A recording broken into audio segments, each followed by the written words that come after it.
I'm Keristen Holmes here at the Sacramento County Jail where D'Angelo is being held tonight. The district attorney's office released this list. There's more than 50 crimes here, all ranging from sexual assault to rape and even murder. Investigators say some of these crimes were committed at a time when D'Angelo was serving as a police officer. Investigators did not go into too much detail about the investigation, but they say they got some discarded DNA tied to DNA to several other cases on this list and then arrested D'Angelo right outside of his home. They say this whole process has been going on for nearly a week. Bruce Harrington spoke today. His brother Keith and sister-in-law Patty were murdered almost 40 years ago in Orange County. Listen as he describes what he says victims and families are feeling today. The many generations of victims that are out there.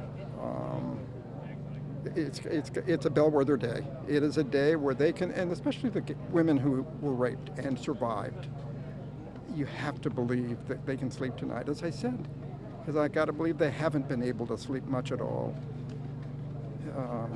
without wondering, is he going to come here again? Tonight at 6, we will hear more from Harrington, and we'll tell you what the Sacramento County DA says is next in this case.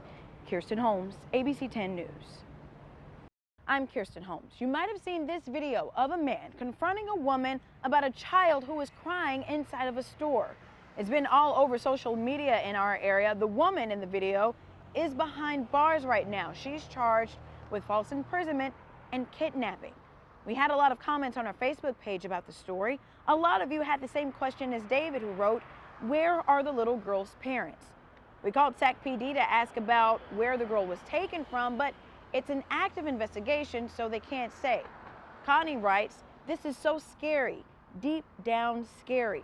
Can't let kids out of your sight for a minute."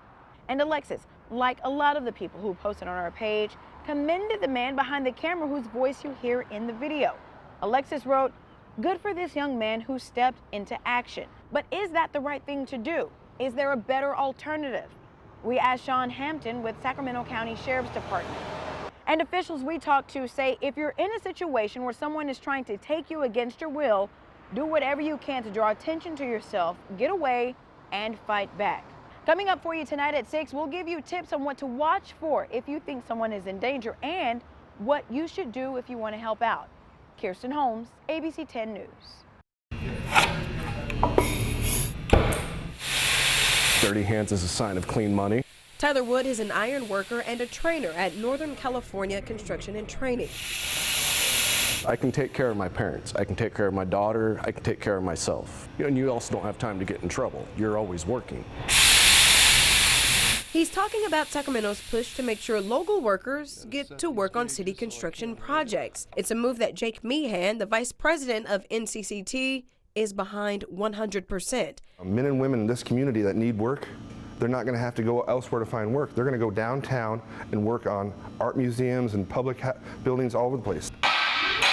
And it gives the workers on those projects a chance to make things right in society.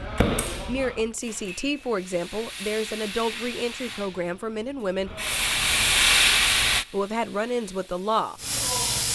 That's because since there is a shortage of people who want to do the heavy lifting on construction jobs, people who have a criminal record now get to use their hands and get a trade.